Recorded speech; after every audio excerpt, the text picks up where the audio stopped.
presented by Rajat Raj Entertainment.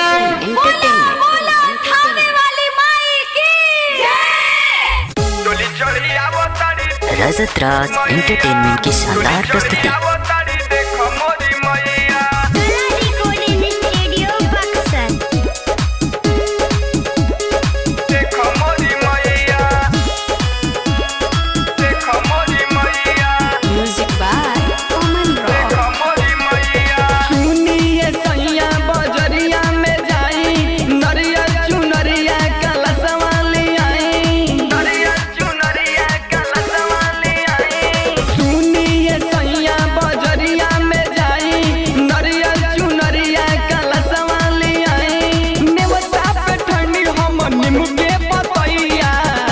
चढ़ी आवतारी देख मोरी मैया, डोली चढ़ी आवतारी देख मोरी मैया, डोली चढ़ी आवतारी देख मोरी मैया, डोली चढ़ी आवतारी देख मोरी मैया, डोली चढ़ी आवतारी,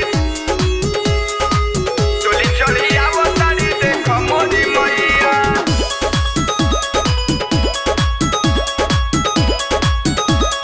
देख मोरी मैया,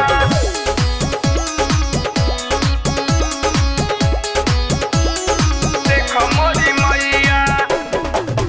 पुआ पूरी बनाइबू हो, छप्पन भोगवा लगाइबू हो, छप्पन भोगवा लगाइबू हो।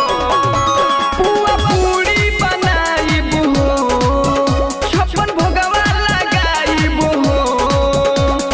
संगवा में अवतार देखो भरो भैया, डोली चढ़ी अवतारी देखो मोरी मैया, डोली चढ़ी अवतारी देखो मोरी मैया, डोली चढ़ी आवतारी देख मोरी मैया, डोली चढ़ी आवतारी देख मोरी मैया, डोली चढ़ी अवतारी, डोली चढ़ी अवतारी देखो मोरी मैया,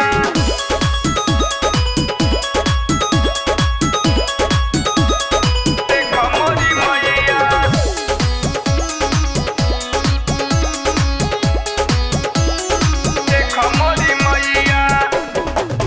विक्रम अनिल भी आई है हो, जयकारा लगई है हो, जयकारा लगई है हो। अनिल विक्रम भी आई है हो, जयकारा लगई है हो। भजन सुनाई है संदीप गवैया, डोली चढ़ी आवतारी देख मोरी मैया, डोली चढ़ी आवतारी देख मोरी मैया, डोली चढ़ी आवतारी देख मोरी मैया, डोली चढ़ी आवतारी देख मोरी मैया। सुनिए सैया बजरिया में जाई, नरिया चुनरिया कलशवा ले आई, नेवता पे ठंडी हम नीम के पतैया, डोली चढ़ी आवतारी देख मोरी मैया, डोली चढ़ी आवतारी देख मोरी मैया, रजत राज डोली एंटरटेनमेंट चढ़ी की शानदार आवतारी प्रस्तुति। देख मोरी मैया, डोली चढ़ी आवतारी